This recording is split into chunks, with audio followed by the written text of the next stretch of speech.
นี่คือวังน้ำเย็นเป็นวังที่มีน้ำใสอย่างแห้งมาเทื่อนี้รู้สึกว่าน้ำสิลดลงแน่จักหน่อยในการเดินทางเฮามามื้อนี้ก็พากันมาหลายรูปหลายองค์มาเบิ่งในสถานที่ต่างๆนี่โดยเฉพาะภิกขุปาติโมกข์เฮาก็มานำอันนี้จันปอเพิ่นก็มานำเป็นจังได๋คะน้อยกะเทื่อที่เท่าใดเลยในคะน้อยออนไลน์แล้วคะน้อยแล้วออนไลน์เทื่อแล้วบ่โดยเอ้าคะน้อยขึ้นมาหากะมาตัวนี้บ่แม่นตัวนี้มาหลายเทื่อแล้วก็ต้องลองสัมผัสเบิ่งเด้อคะน้อยเด้อโดยนิมนต์อาจารย์ด้วยครับ โดยคะน้อยรู้สึกว่าขึ้นหนาวๆบ่นี่คะน้อย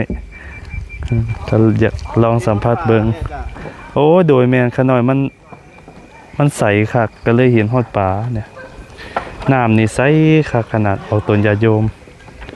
นี่นะเห็นฮอดโตปลามีถ้ำบ่อันนี้ปลาคอมั้งนี่ปลาคอขาวๆนี่มันตายล่ะเป็นหยังคือตายเบิ่นเนี่ย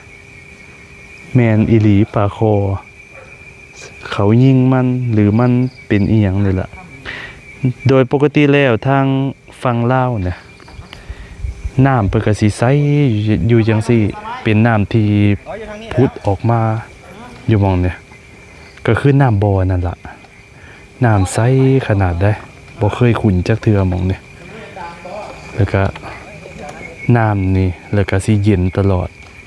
จึงชื่อว่าบ่อน้ำเย็นซึ่งหม้องนี้ก็เป็นแหล่งท่องเที่ยวอีกหม้องหนึ่ง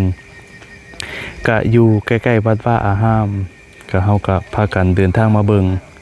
โดยเฉพาะหม้องนี้นี่ฝรั่งนักต่างชาติเขาสิพากันเดินทางมาเบิ่งนี่ล่ะที่วังน้ำเย็นนี่เพราะว่าเขาสิพากันมาเล่นน้ำมาอาบน้ำวันนี้ในช่วงค่ำๆแล้วเพื่อเฮามาฮอดก็สิบ่มีนักท่องเที่ยวพากันมาเล่นมาชมสาเหตุเพราะว่ามันค่ำแล้วนี่การเดินทางมาทางครูบาอาจารย์เพิ่นก็สิมาลองสัมผัสน้ำเบิ่งก็สิ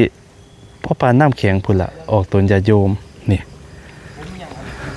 เบิ่งทรงก็สิหนาวเติบนึงเห็นโตปลาบ่เนี่ยมีฮอดปลาเพิ่นได้เนี่ยใสคักขนาดน้ำทางเมืองลาวก็สิประมาณนี้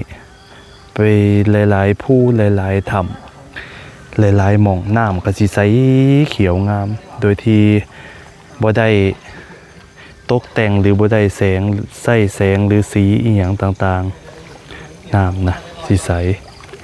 เป็นไงบ้าง